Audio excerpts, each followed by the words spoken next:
Bayangkan jika hari ini semua komputer di dunia tiba-tiba berhenti bekerja. Tidak ada HP, tidak ada internet, tidak ada aplikasi, bahkan mesin ATM pun mati. Dunia modern akan lumpuh, tapi pertanyaannya, apakah komputer benar-benar pintar? Jawabannya tidak. Komputer tidak benar-benar pintar. Ia hanya mengikuti perintah. Dan perintah itu ditulis menggunakan sesuatu yang disebut bahasa pemrograman. Bahasa pemrograman adalah bahasa buatan manusia yang digunakan untuk menuliskan instruksi agar dapat dipahami dan dijalankan oleh komputer. Bahasa ini memiliki aturan yang sangat ketat, baik dari cara penulisannya maupun dari makna setiap perintah. Jika manusia salah sedikit saja menuliskannya, komputer tidak akan mengerti apapun. Tapi, dari mana ya semua ini bermula? Apakah bahasa pemrograman muncul begitu saja? Jawabannya membawa kita kembali ke awal abad ke-19. Pada tahun 1800-an, ada seorang matematikawan asal Inggris bernama Charles Babbage yang hidup di masa ketika perhitungan matematika dilakukan secara manual oleh manusia, dan kesalahan hitung sering terjadi. Babbage merasa frustasi. Ia melihat bahwa kesalahan kecil dalam perhitungan bisa berdampak besar, terutama dalam ilmu pengetahuan dan teknik. Sekitar tahun 1812 hingga 1813, muncul sebuah gagasan radikal di kepalanya. Bagaimana jika perhitungan matematika tidak lagi dilakukan oleh manusia, tetapi oleh mesin? Dari ide inilah, Babbage mulai merancang alat hitung mekanis, bahkan berhasil membuat kalkulator kecil yang mampu menghitung hingga 8 angka desimal. Namun, ambisinya jauh lebih besar. Pada tahun 1823, ia mendapatkan dukungan dari pemerintah Inggris untuk membangun sebuah mesin besar yang disebut mesin diferensial. Mesin ini dirancang untuk menghitung tabel matematika secara otomatis menggunakan roda-roda bergigi berbasis sistem desimal. Mesin diferensial adalah perangkat yang sangat maju untuk zamannya. Mesin ini bekerja dengan angka diskrit, bukan kuantitas halus, dan memiliki mekanisme carry seperti pada perhitungan manusia. Namun, karena keterbatasan dana dan konflik dengan mekanik yang membangunnya, proyek ini akhirnya dihentikan. Meski begitu, Babbage tidak berhenti. Pada pertengahan tahun 1830-an, dia merancang sesuatu yang jauh lebih revolusioner, yaitu mesin analitik. Mesin ini bukan hanya alat hitung.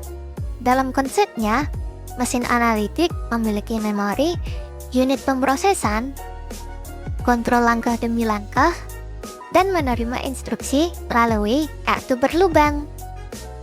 Konsep ini sangat mirip dengan komputer modern yang kita kenal hari ini.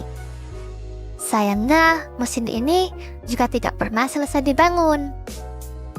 Namun, cerita tidak berhenti sampai di situ.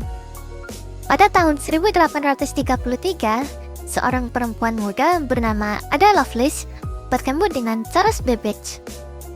Ada terpesona ketika Babbage mendemonstrasikan bagian kecil dari mesin analitik.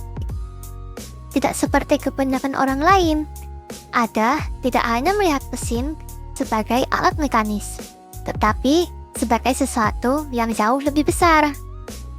Ada Lovelace memiliki latar belakang matematika yang kuat, sesuatu yang sangat jarang bagi perempuan pada masa itu.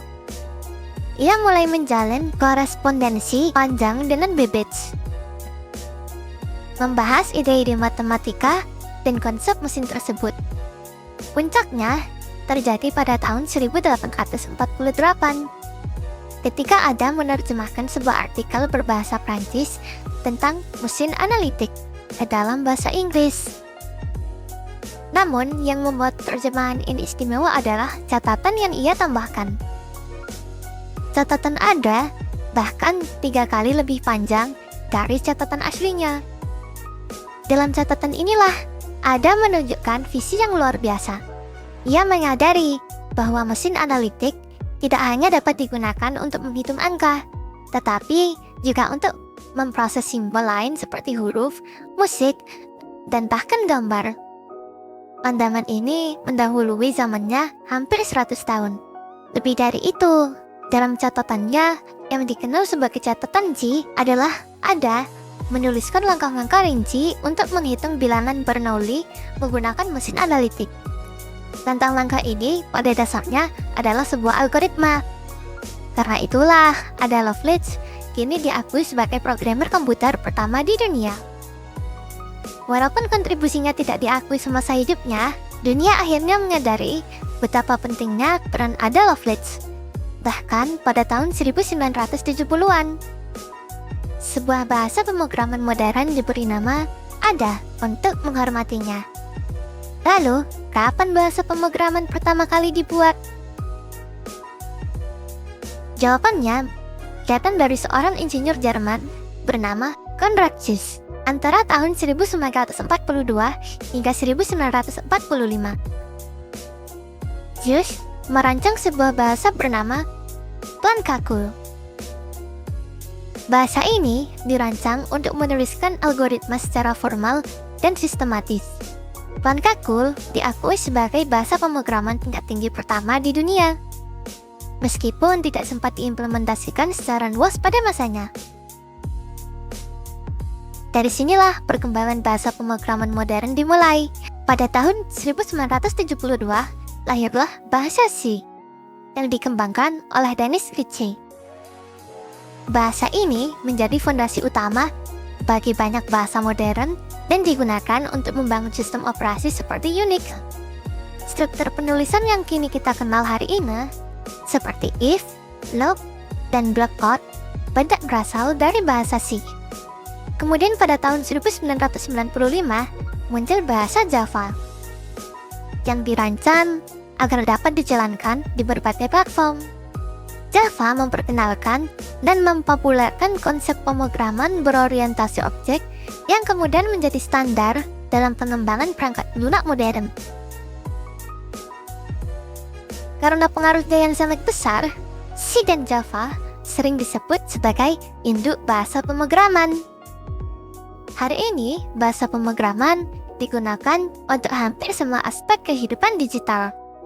Dari aplikasi ponsel, pengolahan data, sistem komputer, hingga pengendalian perangkat keras dan otomasi pengerjaan.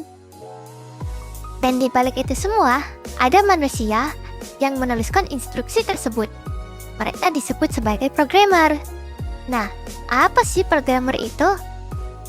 Programmer adalah orang yang menerjemahkan ide dan masalah manusia ke dalam bahasa yang dapat dipahami oleh komputer. Ia tidak hanya menuliskan kode, tetapi juga menganalisis masalah, merancang solusi, menguji program, dan memperbaiki kesalahan agar teknologi dapat bekerja dengan benar. Nah, untuk menjadi programmer itu juga tidak mudah. Tentu dibutuhkan ilmu dan skill. Nah, ilmu dan skill apa aja sih yang dibutuhkan? Nah, yang pertama adalah logika matematika. Yang kedua adalah algoritma dan struktur data. Lalu ada bahasa pemrograman.